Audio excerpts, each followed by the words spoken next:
My name is Sarah, and this is the story of how I lost everything I thought mattered, only to find something stronger within myself. I used to believe in love, the kind you see in movies, where you stand by each other through sickness and health, no matter what. I thought I had that with my husband, Mark. We were high school sweethearts, married young, full of dreams about building a life together. But when life tested us, when I needed him most, he walked away without looking back. It broke me, but it also made me.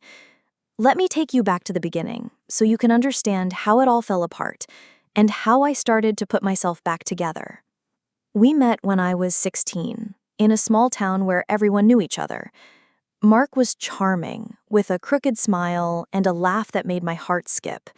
He was the guy who'd sneak notes into my locker, take me for ice cream on summer nights, and promise we'd see the world together. I fell hard. By 20, we were married, living in a tiny apartment with mismatched furniture and big plans. I was working as a barista while studying part-time to become a nurse.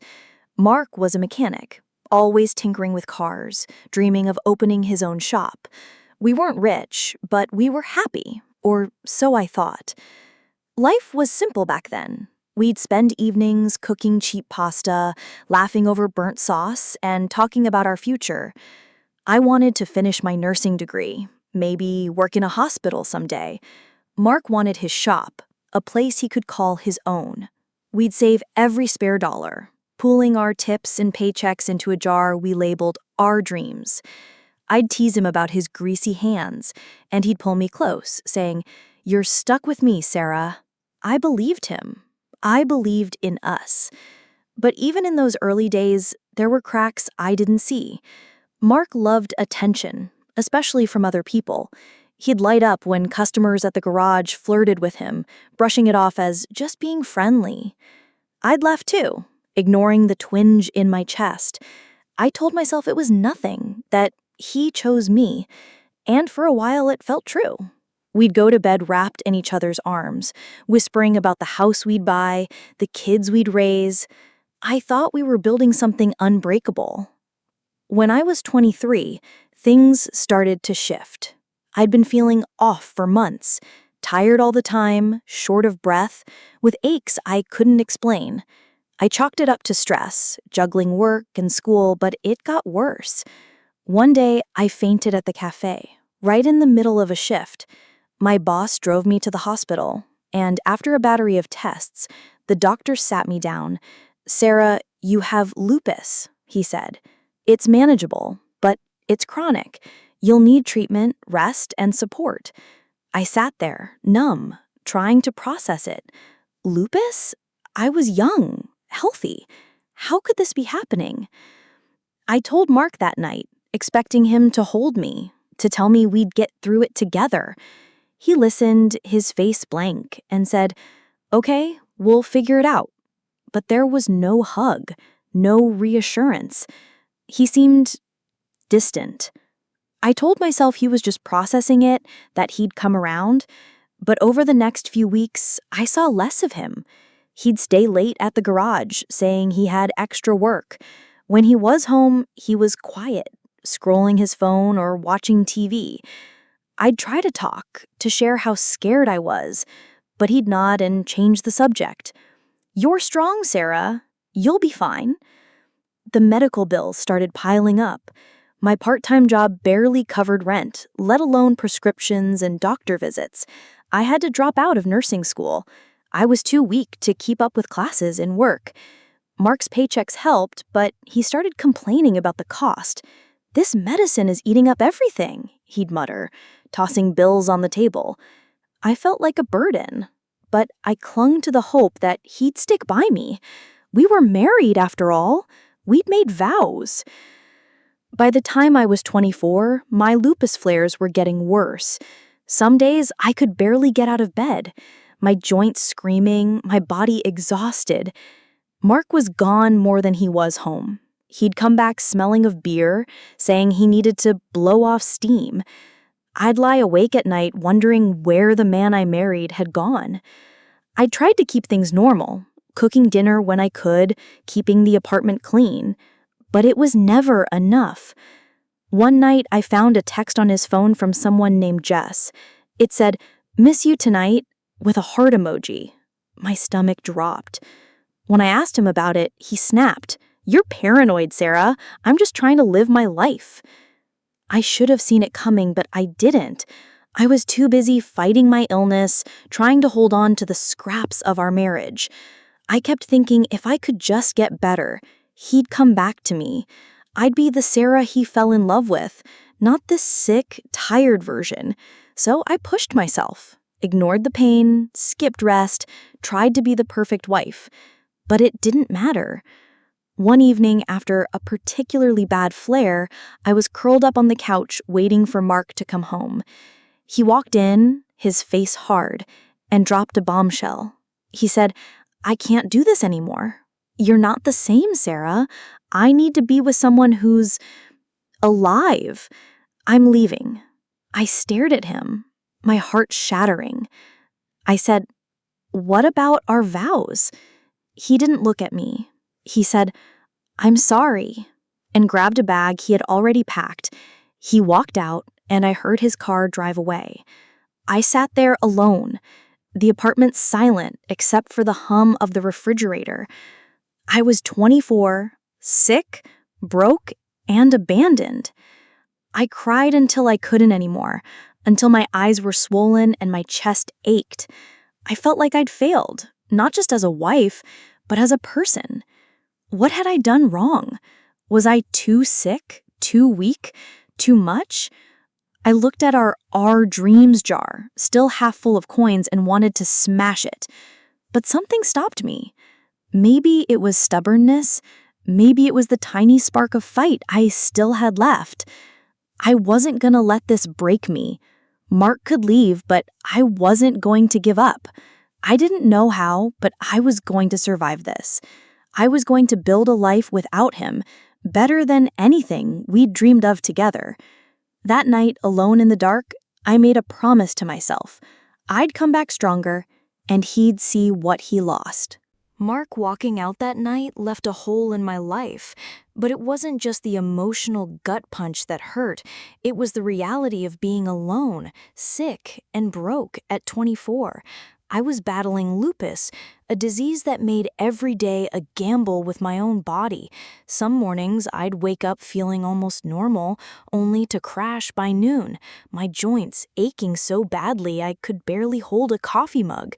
The medical bills were a mountain I couldn't climb, and without Mark's income, I was drowning. Our dreams jar sat on the counter, mocking me with its half-filled coins. But I wasn't ready to give up. I'd lost my husband, my health, and my nursing school dreams, but I still had one thing: me. And I was going to fight for myself, no matter how hard it got. The first few weeks after he left were the worst. I was too weak to work full shifts at the cafe, so my boss cut my hours. My paycheck barely covered rent, let alone the prescriptions I needed to manage my lupus. I'd sit at the kitchen table, sorting through bills, deciding which ones I could delay without getting evicted or losing power. I sold what I could: old clothes, a cheap necklace Mark gave me for our first anniversary, even our second-hand couch. It wasn't much, but it kept me afloat. I remember staring at the empty spot where the couch used to be, thinking, this is what my life is now.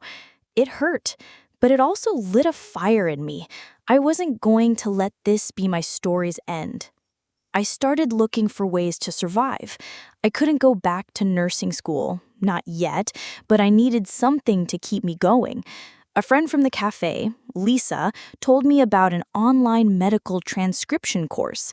It was affordable, self-paced, and something I could do from home, even on bad lupus days. I scraped together the last of my savings to enroll. It wasn't glamorous, but it was a start. I'd sit in my tiny apartment, hunched over my laptop, typing medical reports while fighting fatigue. Some nights I'd work until 2 a.m., my fingers stiff, my eyes burning, but every completed assignment felt like a small victory. I was proving I could still do something, even if the world thought I was broken. Money was tight, but I got creative. I started buying groceries in bulk, cooking big batches of soup to stretch my budget. I'd barter with neighbors, fixing a hem on their curtains for a bag of apples, tutoring a kid in math for some extra cash. I learned to negotiate with bill collectors, stalling payments without losing my cool. It was exhausting, and there were days I wanted to curl up and cry, but I kept going.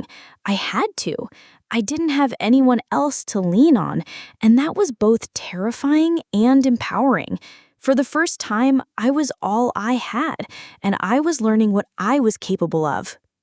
About 6 months after Mark left, I started hearing rumors. Lisa, who still worked at the cafe, said she'd seen him around town with a new girlfriend, Jess, the one from the text I'd found. They were living together, apparently, in a nice apartment across town. People said he was happy, bragging about how he dodged a bullet by leaving me. It stung, like salt in an open wound. I'd lie awake at night, replaying our marriage, wondering what I'd done to make him walk away. Was it my illness? Was I not enough? Those thoughts would creep in, but I'd push them out. I didn't have time for self-pity. I had a life to rebuild.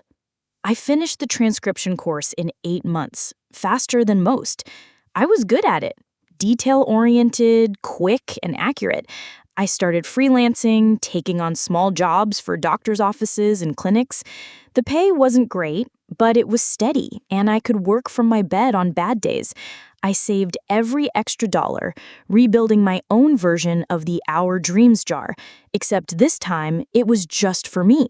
I called it my Sarah Fund. It wasn't much at first, a few bucks here and there, but it gave me something to hold on to, a reminder that I was moving forward. As my health stabilized, I got better at managing my lupus. I learned which foods triggered flares, how to pace myself, when to rest. I found a free clinic that helped with cheaper meds, and I started doing yoga from YouTube videos to ease my joint pain. It wasn't a cure, but it gave me control, something I hadn't felt in years.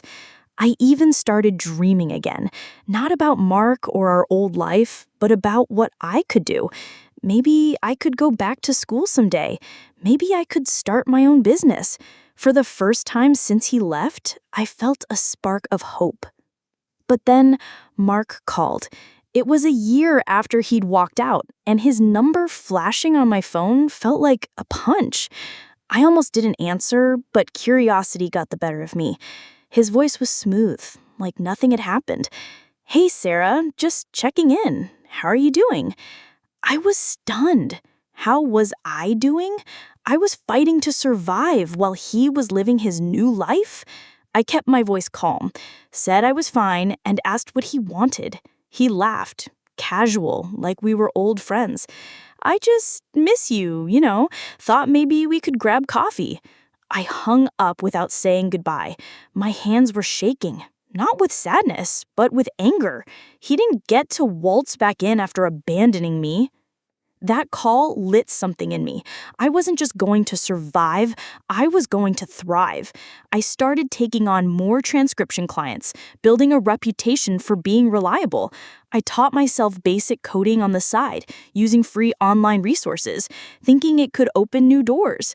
By 26, I'd saved enough to move to a better apartment. Not fancy, but clean, with a window that let in sunlight. I bought a used laptop, faster than my old one, and started dreaming bigger.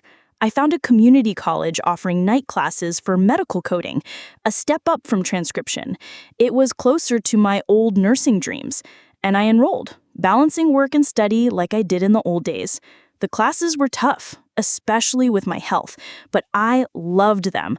I was good at coding, turning medical records into data that made sense. My professors noticed, encouraging me to aim higher. One of them, Dr. Ellis, pulled me aside after class. She said, "You've got a knack for this, Sarah. There's a demand for coders in hospitals. Keep going, and you could run your own team someday." Her words stuck with me. A team? Me? The idea felt impossible, but it planted a seed. By 27, I'd finished the coding program and landed a job at a local hospital. It paid better than freelancing, with benefits that covered my meds. I wasn't rich, but I was stable for the first time in years. I started investing small amounts in a low-risk fund, something I'd learned about online. I wasn't thinking about millions, just security, a future I could count on. I'd look at my Sarah fund, now a real savings account, and feel a quiet pride. I was doing this alone, and I was doing it well. But Mark wasn't done with me. I heard through Lisa that he and Jess had broken up. His garage wasn't doing great, and he'd been asking about me, saying he'd messed up. I didn't care. I was building something new, something he had no part in. But still, a part of me, the part that remembered our pasta nights and promises, wondered if he'd changed. When he showed up at my new apartment one evening, unannounced, with that same crooked smile, I felt the past rush back. But I wasn't the same Sarah anymore. I was stronger, and I was ready to face whatever he thought he could take from me. By 27, I was finally standing on my own. I had a steady job at the hospital as a medical coder, a small but growing savings account I called my Sarah Fund, and a life I'd scraped together from the ashes Mark left behind. My lupus was under control, not gone, but manageable, and I was proud of every step I'd taken. I wasn't rich, but I was free. Free from the tiny apartment filled with memories of him, free from the weight of his betrayal. Or so I thought. When Mark showed up at my door, unannounced, with that familiar crooked smile, it was like the past came crashing through my carefully built walls. That moment, standing face to face with the man who abandoned me when I was sick, changed everything. It was the fight I didn't know I'd been preparing for. I'd just gotten home from a long shift at the hospital, my body aching from a mild lupus flare. I was in sweatpants, heating up leftover soup, when the doorbell rang. I opened it, and there he was, Mark, looking older but still handsome, his hands stuffed in his pockets like nothing had changed. "Hey, Sarah," he said, his voice soft, like he was testing the waters. "Can we talk?" My heart pounded, not with love, but with a mix of shock and anger. I wanted to slam the door, but something held me back. Maybe I needed to hear what he had to say, to know why he thought he could just walk back into my life. I let him in, my arms crossed, keeping my distance. The apartment was small but mine, clean with a few plants and a bookshelf full of medical coding textbooks. He glanced around, his eyes lingering on the space like he was sizing it up. "Nice place," he said, sitting on my couch without asking. I stayed standing, my voice cold. "What do you want, Mark?" He leaned forward, elbows on his knees, and gave me that look, the one that used to make me melt. "I messed up, Sarah," he said. "Leaving you was the biggest mistake of my life. I was scared, your illness, the bills, it was too much. But I'm different now. I want us to try again." I stared at him, my mind racing. His words sounded sincere, but they felt hollow, like lines he'd rehearsed. I thought about the nights I'd cried myself to sleep, the days I'd dragged myself to work despite the pain, the way he'd left without a backward glance. "You left me when I was sick. I was fighting for my life, and you walked out. You don't get to just come back because you're different now." His face fell, but he kept going.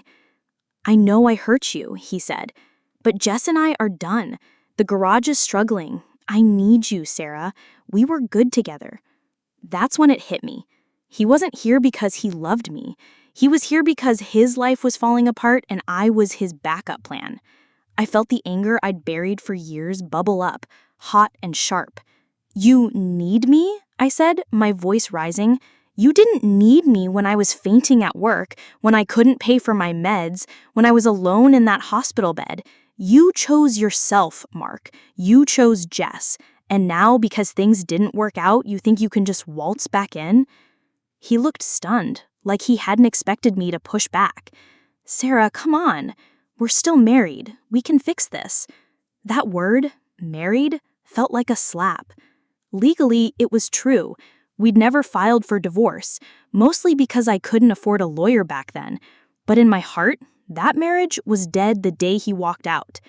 I took a deep breath, my hands trembling, but my resolve solid. "We're not married," I said. "Not in any way that matters. You abandoned me when I needed you most, and I built this life without you. I don't need you now, and I don't want you." His eyes narrowed, a flash of the old Mark, the one who hated being told no. "You're doing okay, Sarah," he said, glancing at my apartment again. "You've got a good job now, right? Maybe you could help me out, just until I get the garage back on track, for old time's sake." I laughed, a bitter sound that surprised even me. "Help you out?" I said. "You mean pay for your mistakes? I was drowning in medical bills while you were off with Jess, living your best life. I worked 2 jobs, studied through pain, and clawed my way to where I am. You don't get a piece of that." He stood up, his face hardening. "You're being selfish," he said. "I thought you'd changed, but you're still holding grudges." That word, selfish, cut deep, but not the way it used to. It made me realize how far I'd come. I wasn't the scared, broken girl he'd left. I was someone else, someone stronger. "Get out," I said, my voice calm but firm. I pointed to the door, my hand steady. "You don't belong here anymore." He opened his mouth to argue, but I cut him off. "You abandoned me when I needed you most, and I built this life without you. I don't need you now, and I don't want you." His eyes narrowed, a flash of the old Mark, the one who hated being told no. "You're doing okay, Sarah," he said, glancing at my apartment again. "You've got a good job now, right? Maybe you could help me out, just until I get the garage back on track, for old time's sake." I laughed, a bitter sound that surprised even me. "Help you out?" I said. "You mean pay for your mistakes? I was drowning in medical bills while you were off with Jess, living your best life. I worked 2 jobs, studied through pain, and clawed my way to where I am. You don't get a piece of that." He stood up, his face hardening. "You're being selfish. I thought you'd changed, but you're still holding grudges." That word, selfish, cut deep, but not the way it used to. It made me realize how far I'd come. I wasn't the scared, broken girl he'd left. I was someone else, someone stronger. "Get out," I said, my voice calm but firm. I pointed to the door, my hand steady. "You don't belong here anymore." He opened his mouth to argue, but I cut him off. "You abandoned me when I needed you most, and I built this life without you. I don't need you now, and I don't want you." His eyes narrowed, a flash of the old Mark, the one who hated being told no. "You're doing okay, Sarah," he said, glancing at my apartment again. "You've got a good job now, right? Maybe you could help me out, just until I get the garage back on track, for old time's sake." I laughed, a bitter sound that surprised even me. "Help you out?" I said. "You mean pay for your mistakes? I was drowning in medical bills while you were off with Jess, living your best life. I worked 2 jobs, studied through pain, and clawed my way to where I am. You don't get a piece of that." He stood up, his face hardening. "You're being selfish. I thought you'd changed, but you're still holding grudges." That word, selfish, cut deep, but not the way it used to. It made me realize how far I'd come. I wasn't the scared, broken girl he'd left.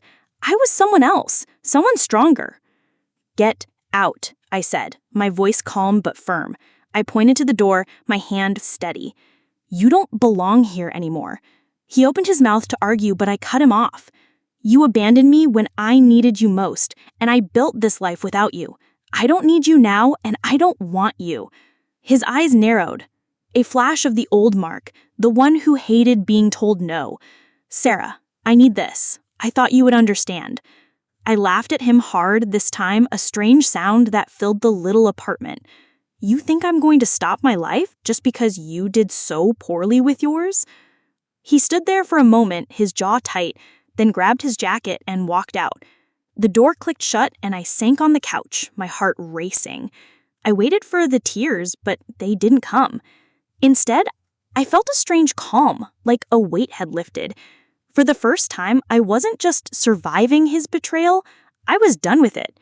Kicking Mark out of my apartment that night was like closing a door I'd left cracked open for years. At 27, I was finally free, not just from him, but from the part of me that still wondered if I'd been enough. I'd built a life I was proud of, a steady job as a senior medical coder, a growing savings account I called my Sarah Fund, and a side hustle freelancing for clinics. My lupus was under control, and I was taking business classes, dreaming of starting my own consulting firm. But freedom didn't mean the fight was over. Mark's return had stirred up old wounds, and I knew I had to protect what I'd built. When he tried to come back again, I was ready to draw a line in the sand and make sure he'd never cross it. The divorce process was my first step. After Mark's visit, I pushed my lawyer to move fast. I wanted it done, not just for closure, but to sever any legal tie he could use to worm his way back. The paperwork was straightforward. Our marriage was dead long before the ink dried, but it still hurt to sign my name next to his.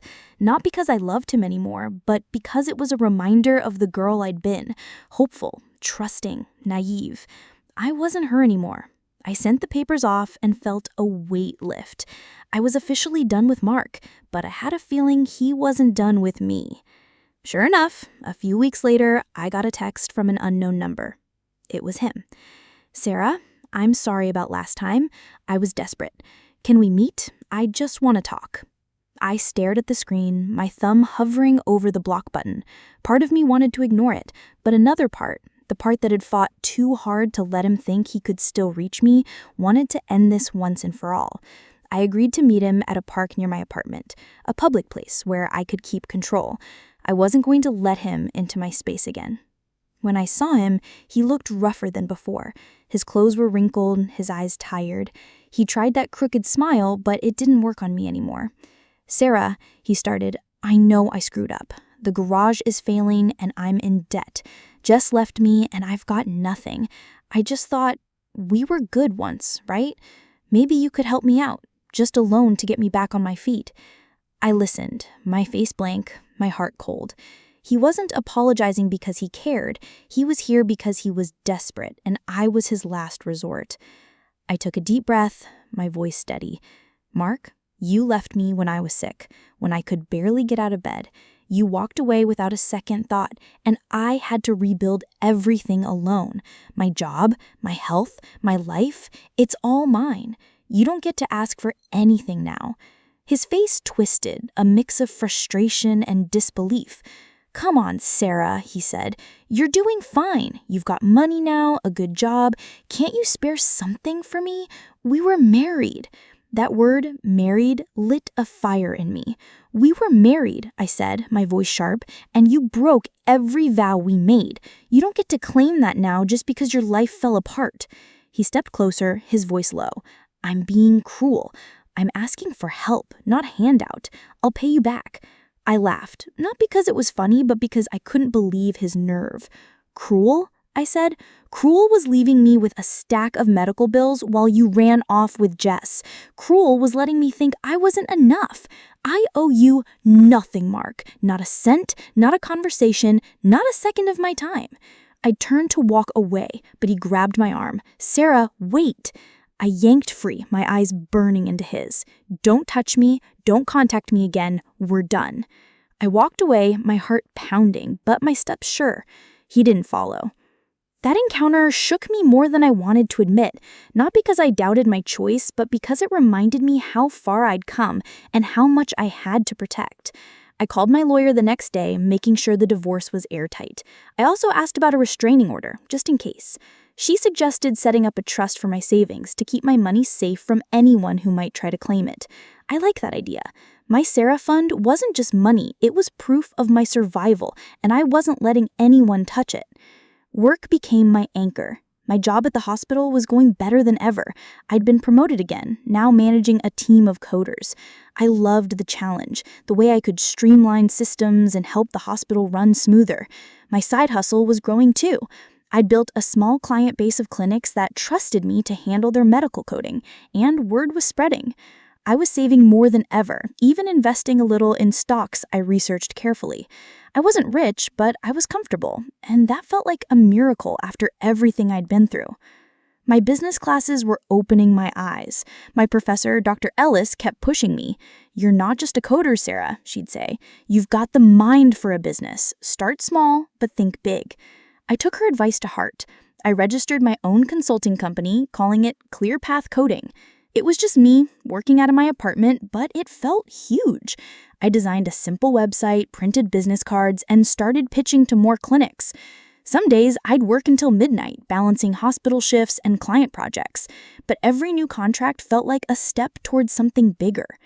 My health was still a battle. Lupus didn't care about my ambitions. I'd have flares that left me exhausted, forcing me to slow down. But I'd learned to listen to my body, to rest when I needed to ask for help from colleagues when a deadline loomed. My team at the hospital was supportive, and I'd made a few friends, people like Lisa, who'd stuck by me since the cafe days, and a coworker named Tara, who'd bring me soup when I was down. They weren't family, but they were something better, people who chose to be there. Mark tried one more time, a few months later. I got a letter, handwritten, delivered to my office. He wrote about how sorry he was, how he'd lost his way, how he wanted to make things right. He even mentioned our old Our Dreams jar, like it would pull at my heartstrings. I read it once, then tossed it in the shredder. I didn't feel sad or angry anymore, just done. He was a stranger now, someone from a life I'd left behind. I told my lawyer to send a cease and desist letter, warning him to stay away. I didn't hear from him again. As I approached 28, I felt a shift. I wasn't just surviving anymore. I was building. ClearPath Coding was picking up, with enough clients that I was considering quitting the hospital to focus on it full time. I'd saved enough to buy a small condo. Nothing fancy, but mine. I'd walk through it, touching the walls, feeling the weight of what I'd accomplished. I'd done this alone, through pain, through betrayal, through days that I didn't think I could keep going. And now, standing in my own home, I knew I was ready for whatever came next. Mark could keep his apologies. I had my life, and it was more than enough. Standing in my new condo at 28, I finally felt like I'd made it. Not to some fairy tale finish line, but to a place where I could breathe, where I could look around and see a life I'd built from nothing. My business, Clear Path Coding, was growing. My lupus was manageable. My heart, once shattered by Mark's betrayal, was whole again. Not because I'd found someone new, but because I'd found myself. I'd faced my ex-husband, shut the door on his attempts to come back, and protected what I'd worked so hard for. But this wasn't the end. It was the beginning of a life I'd chosen, one where I'd defined my worth, and no one, not Mark, not my past, could take that away. The divorce was finalized a few months after I told Mark to leave for good. The papers came in the mail, and I signed them without hesitation, my hand steady. I didn't feel sad or bitter, just relieved. That chapter was closed, legally and emotionally. I celebrated quietly, not with a party, but with a cup of tea on my balcony, watching the city lights. I thought about the girl I'd been at 24, curled up on that empty apartment floor, thinking Mark's departure was the end of me. I wasn't her anymore. I was Sarah, the woman who'd turned pain into power. ClearPath Coding was my pride and joy. What started as a side hustle was now a real business. I'd quit my hospital job to focus on it full time, a decision that scared me but felt right. I had a roster of clients, small clinics, doctors' offices, even a few hospitals that relied on me to streamline their medical coding. I wasn't making millions, but I was comfortable, with enough to cover my condo payments, my medical bills, and a little extra to keep growing my Sarah fund. I hired my first employee, a shy coder named Emily, who reminded me of myself when I was starting out. Training her, watching her confidence grow, made me realize I wasn't just building a business, I was building a legacy. I kept learning too. I took more business courses online, diving into marketing and finance. My old professor, Dr. Ellis, became a friend, meeting me for coffee to talk strategy. She pushed me to think bigger. "You could franchise this, Sarah," she said one day. "Your system works. Why not scale it?" The idea was daunting, but it sparked something in me. I started researching, reaching out to other consultants, learning how to expand without losing what made ClearPath special. I wasn't dreaming of a corporate empire, just a business that could help more people, employ more coders, maybe even change how small clinics operated. My health was still a daily negotiation. Lupus didn't vanish just because my life was better. I have flares that forced me to slow down, cancel meetings, or work from bed. But I'd learned to plan around it, to be honest with clients about my limits. They respected me for it, and that respect meant more than I could say. I kept up my yoga, ate carefully, and leaned on my friends, Lisa, Tara, and now Emily, when I needed a boost. They'd show up with takeout or just sit with me, talking about nothing and everything. They were my chosen family, proof that love didn't have to come from blood or vows. Mark's last attempt to reach me came a year after our park confrontation. I got an email from him, forwarded through a mutual friend since I'd blocked his number. He wrote about hitting rock bottom. His garage had closed, he was working odd jobs, living in a rented room. He said he'd been wrong, that he'd always loved me, that he wanted to make things right. He even mentioned our old Our Dreams jar, as if it would tug at my heart. I read it once, my stomach tight, then deleted it. I didn't feel anger anymore, just a quiet certainty that he had no place in my world. I told my lawyer to reinforce the cease and desist, and that was that. Mark was gone, not just from my life, but from my thoughts. I started giving back in ways I never thought I could. I'd been that struggling girl, scraping by on hope and grit, so I wanted to help others like me. I set up a small scholarship fund through my community college, targeting women with chronic illnesses who needed a boost to finish their degrees. It wasn't much, just a few $1,000s a year, but the first time I handed a check to a young woman with rheumatoid arthritis, her eyes teary with gratitude, I felt something deeper than pride. I was changing lives, even if just a little. I called it the Clear Path Fund, a nod to my business and my journey. My personal life was opening up too. I'd been so focused on surviving that I hadn't thought about love. But at a networking event for small businesses, I met David, a quiet accountant with kind eyes and a dry humor. He didn't push, didn't try to charm me like Mark had. We started as friends, grabbing coffee, talking about work and life. When I told him about my lupus, he listened, asked questions, and didn't flinch. When I shared my story about Mark, he squeezed my hand and said, "You're incredible for what you've built." It wasn't love yet, but it was something real, something I could trust. By 29, I was living a life I'd never dared dream of back in that dark apartment. ClearPath Coding had grown to 10 clients, with 2 more employees on board. I bought a car, a used one, nothing flashy, but mine. I traveled for the first time, a short trip to a coding conference in Chicago, where I spoke on a panel about streamlining medical systems. People listened, took notes, asked for my card. I wasn't famous, but I was respected, and that felt better than any spotlight. My Sarah fund was now a real investment portfolio, small but growing, a safety net I'd built through years of discipline. I sold the last traces of my old life, a few trinkets from my marriage, a photo album I'd kept in a box. I didn't need them anymore. The money went to the Clear Path Fund, another step toward helping others. I thought about Mark sometimes, not with longing, but with a kind of distant curiosity. What did he think he'd get by coming back? Did he really believe I'd forget? It didn't matter. He was a shadow, and I was standing in the light. As I sit here now, in my condo, with its big windows and shelves full of books, I feel something I never expected.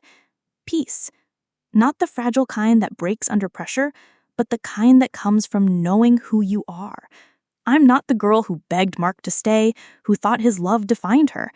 I'm Sarah, the woman who rebuilt her life from nothing, who turned pain into power, who created a business, a home, a purpose.